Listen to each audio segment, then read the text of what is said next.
Welcome to worship at Westminster, and greetings in Christ's name. Cut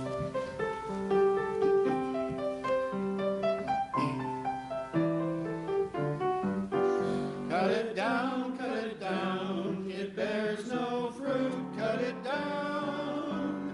You'll never get rich from a tree like this. Cut it down, cut it down, cut it down.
Our gospel lesson this morning is taken from chapter 25 in the Gospel of Matthew, the second of the three stories in this chapter. You can find it beginning on page 28 in your New Testament part of your Pew Bible.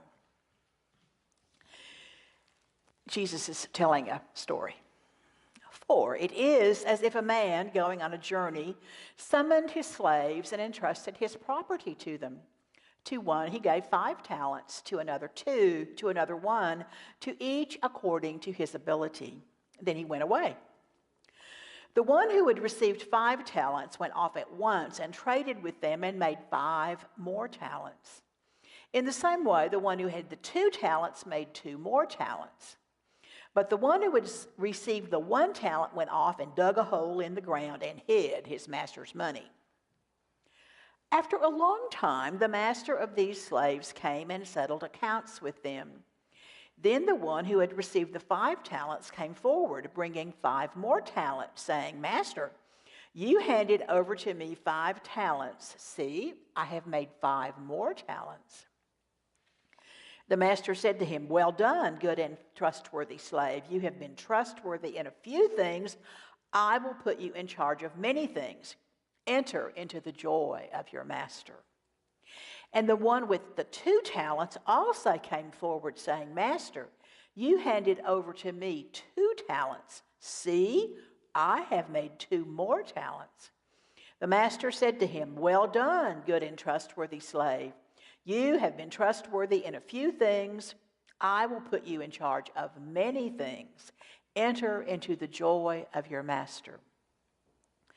Then the one who had received the 1 talent also came forward, saying, Master, I knew that you were a harsh man, reaping where you did not sow and gathering where you did not scatter seed. So I was afraid, and I went and hid your talent in the ground. Here, you have what is yours. But his master replied, You wicked and lazy slave, you knew, did you, that I reap where I did not sow and gather where I did not scatter? Then you ought to have invested my money with the bankers, and on my return I would have received what was my own with interest. So take the talent from him and give it to the one with the 10 talents. For to all those who have, more will be given, and they will have an abundance. But from those who have nothing, even what they have will be taken away. As for this worthless slave, throw him into the outer darkness, where there will be weeping and gnashing of teeth. The gospel of our Lord.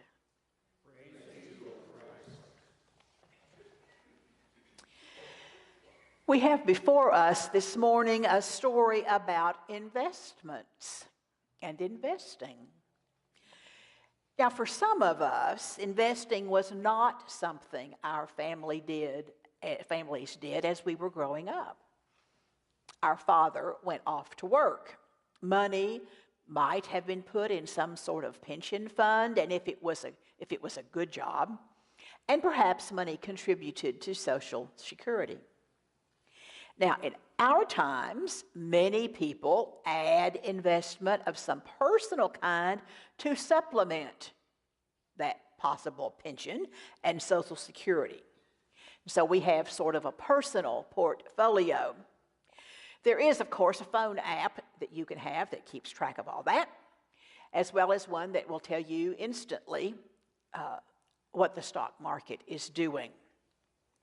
If you're interested in stock market history, which you may or may not be, the 21st century began with the Dow Jones average at 16,646. This last Thursday, the Dow closed at 17,653, which is the highest average ever. Now, you may not have any personal invested money, but if you have a pension, then that pension fund has invested money. And so the rhythm of the stock market does make a difference. Making a pledge to a church is a kind of investing, and you all are pretty good investors.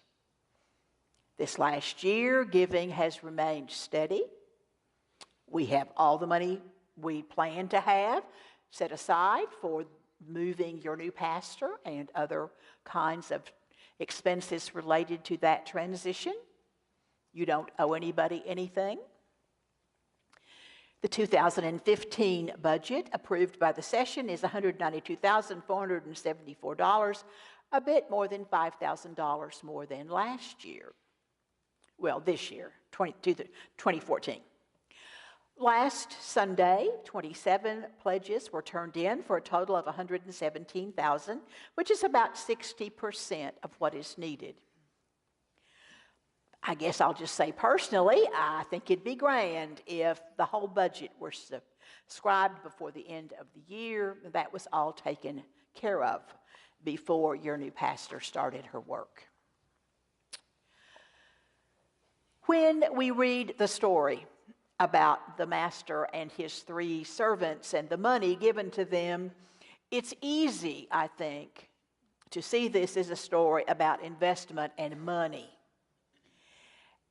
Money is part of the story, and it's a lot of money.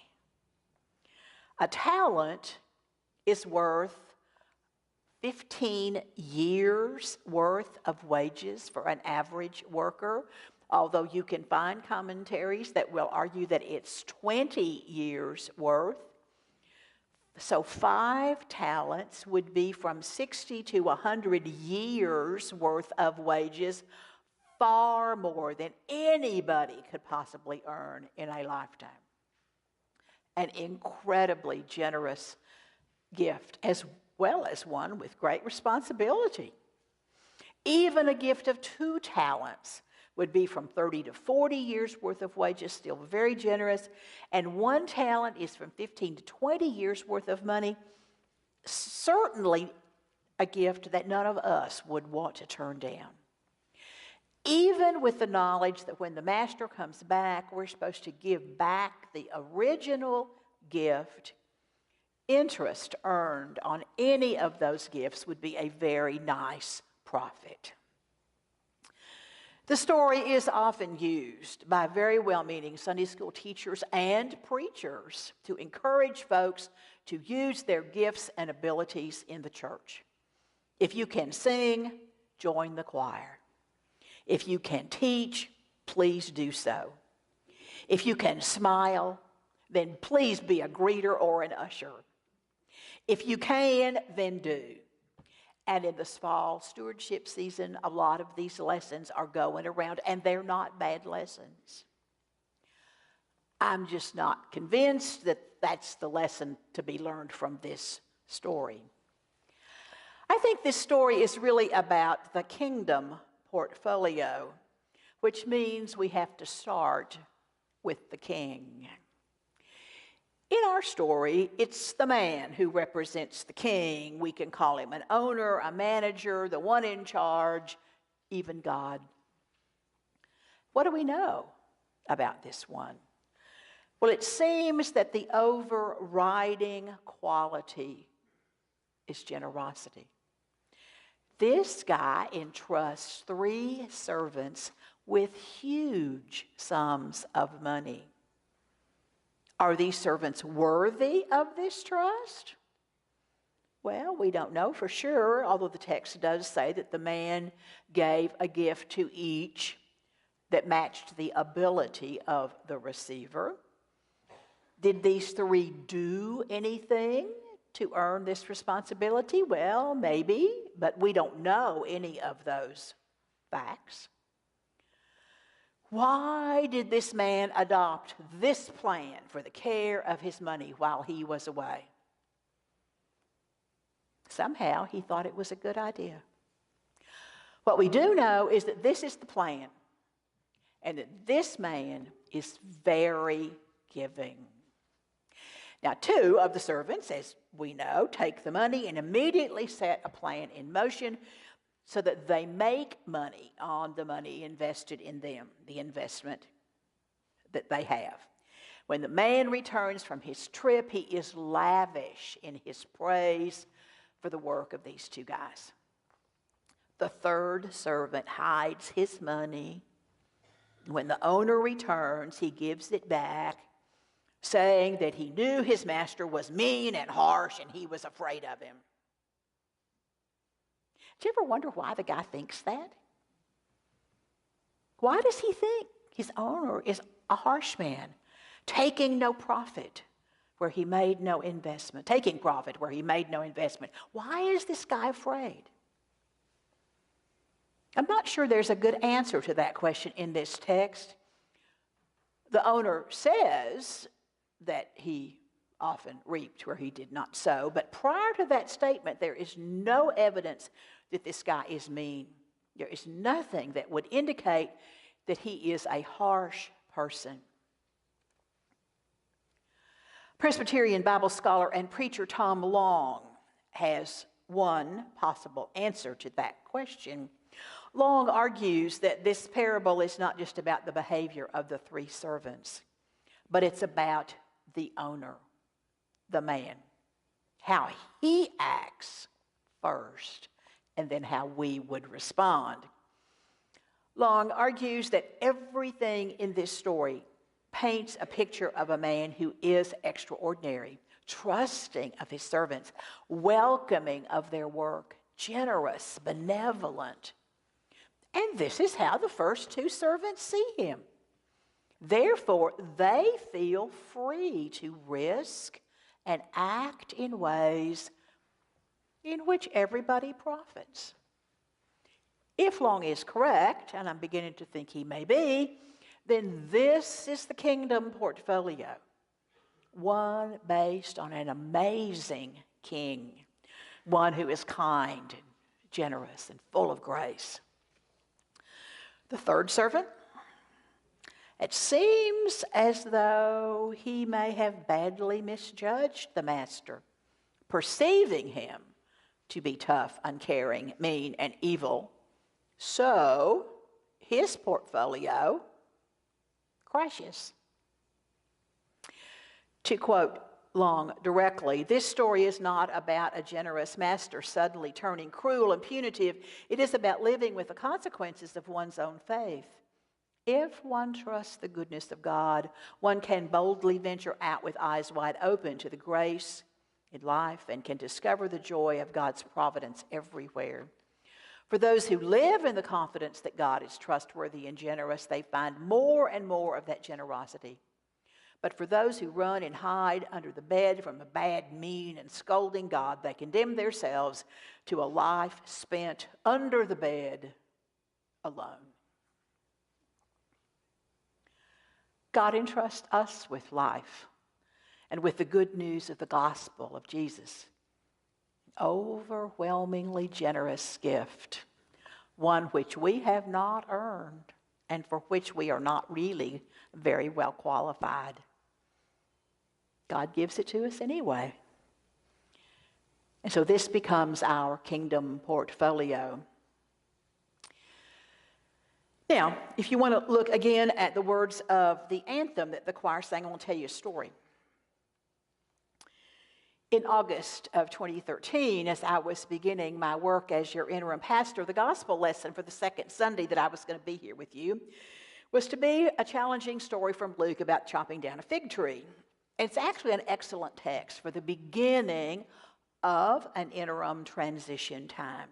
Because one of the tasks of a congregation during this time is to kind of clean house.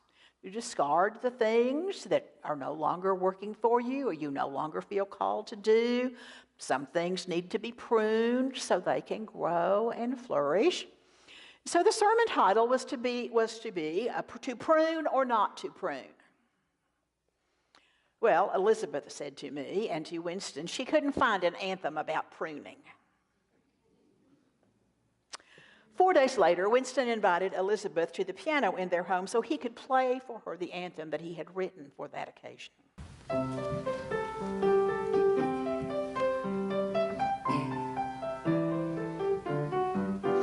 Cut it down, it bears no fruit, cut it down. You'll never get rich from a tree like this. Cut it down, cut it down, cut it down.